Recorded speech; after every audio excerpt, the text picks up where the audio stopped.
For those who are singing, it would be good to have pitches.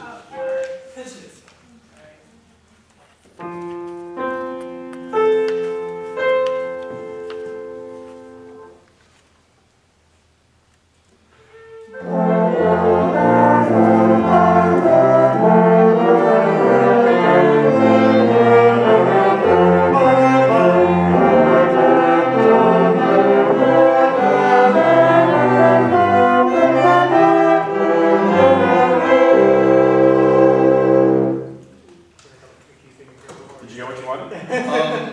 It was faster than I wanted it to be.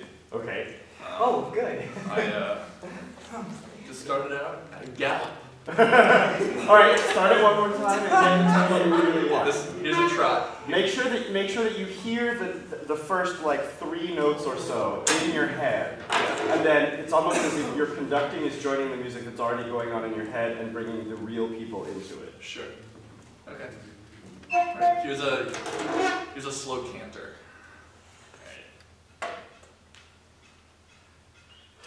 All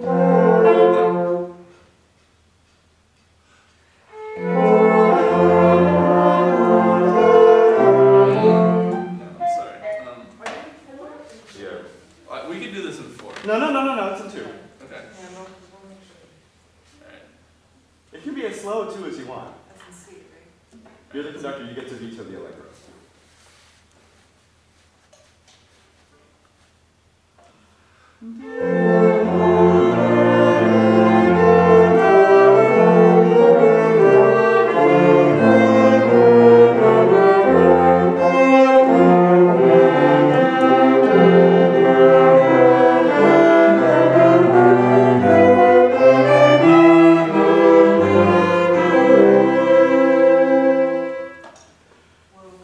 Are you deliberately doing an implicit subdivision?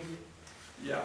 Okay, you've got the implicit subdivision backwards. Okay. So what you're in an implicit subdivision, it has to be beat, beat, beat, beat, down, up, down, up, down, up, down, up. What you were doing was up, down, up, down, up, down. That might have been one thing that was confusing. Okay. Remember that the reason to do an implicit subdivision is because implicit subdivisions stop on the beat and move on the ands of beats. The stoppage of the baton on the beat immediately makes the players hold for the next instruction. Then when you release on the and, it says, oh, okay, we're not necessarily going to do anything particularly drastic, but he's wanting to make sure that we all keep track of these subdivisions to get Cool. third. Make sense? It does. So when you do bum, bum, you see the reason that it's easy to get off track is because you're starting with a gesture of syncopation which goes upwards on the beat. So dead, gesture of syncopation, down, up, down, up, down, up, down, up. Okay. If you want to start it that fast. Because the first measure is all quarter notes, I might suggest that the other thing is that you usually use implicit subdivision simply to control a change of tempo and not necessarily the establishment of tempo. Okay. So play around with those ideas and see what happens. Cool.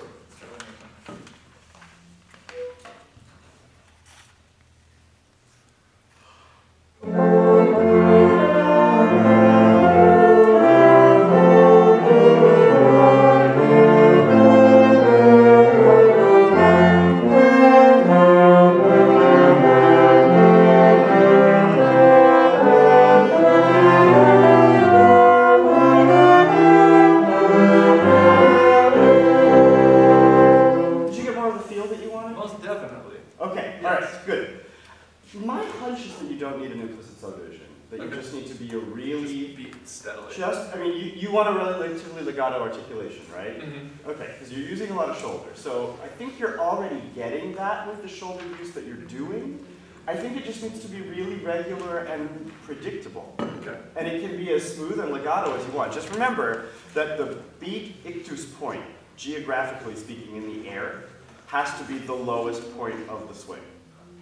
So make sure that it's that whatever is the lowest point of the swing is where you want the beat to happen. All right. All right, cool. Schubert. Who's doing Schubert?